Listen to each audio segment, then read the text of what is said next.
जब अधर्म अपनी सीमा पार कर जाए, जब सत्य और धर्म कुचले जाएं, तब स्वयं प्रकट होते हैं भगवान धरती की रक्षा के लिए।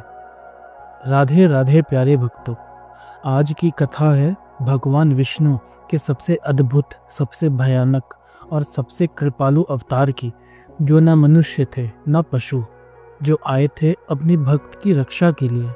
ये है भगवान नरसिंह की दिव्य कथा।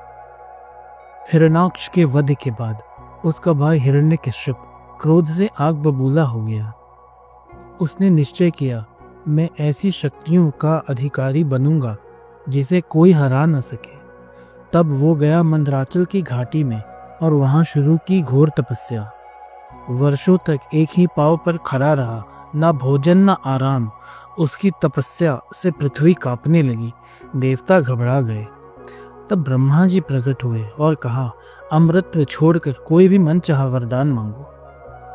हिरण्यकश्यप बोला, ना मैं किसी मनुष्य से मरूं, ना किसी पशु से, ना दिन में मरूं ना रात में, ना अंदर ना बाहर, ना अस्त्र से ना शस्त्र से, ना पृथ्वी पर ना आकाश में।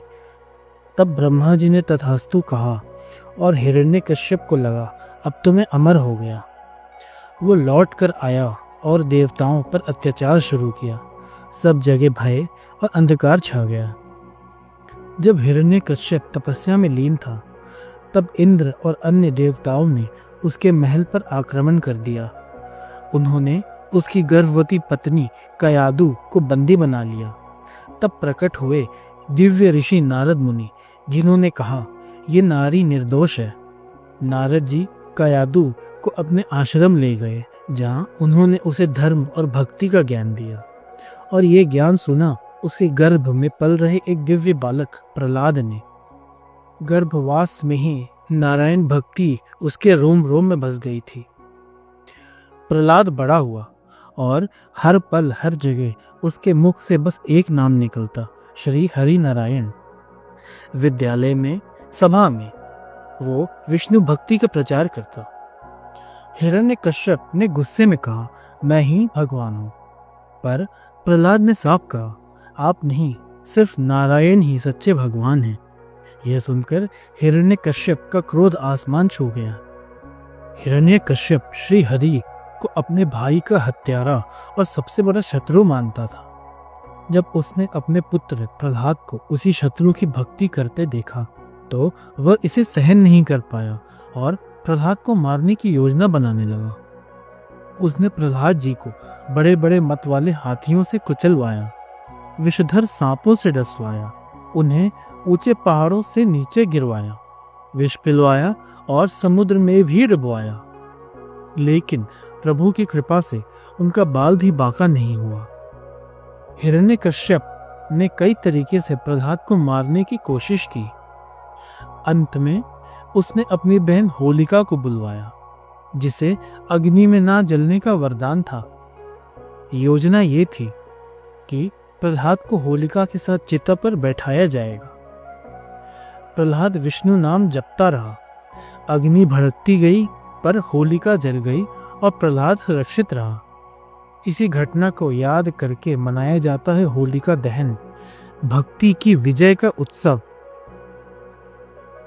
एक दिन हिरण्यकश्यप ने कहा, तेरा विष्णु हर जगह है, क्या वो इस खंबे में भी है? प्रहलाद जी बोले, हाँ, भगवान हर जगह है। गुस्से में हिरण्यकश्यप ने खंबे को लात से मारा। तभी खंबे को पाड़कर उसमें से प्रकट हुए भगवान नरसिंह। सिंह का मुख, मानव का शरीर। उन्होंने हिरण्यकश्यप को घर के द्वार पर संध्या काल में अपने नाखूनों से फाड़ डाला, वरदान का हर बंधन तोड़ दिया और अधर्म को समाप्त किया। नरसिम्हा का रूप भयंकर था। देवता भी सामने आने से घबरा रहे थे। तब प्रहलाद जी आगे गए। उन्होंने भक्ति भरे शब्दों में प्रार्थना की कि प्रभु शांत हो जाइए। तब भगवान शांत हुए। उन्होंने कहा, प्रहलाद, तेरी भक्ति ने मुझे वश में कर लिया।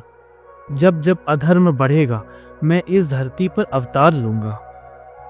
आज भी भगवान नरसिम्हा का रूप हमें याद दिलाता है कि भक्ति में शक्ति है और जब तक एक सच्चा भक्त जिंदा है तब तक कोई अधर्मी टिक नहीं सकता। अगर आपको ये कथा पसंद आई हो तो लाइक करें, शेयर करें और हमारे चैनल को सब्सक्राइब करना ना भूलें। ओम नमो नारायण। राधे राधे।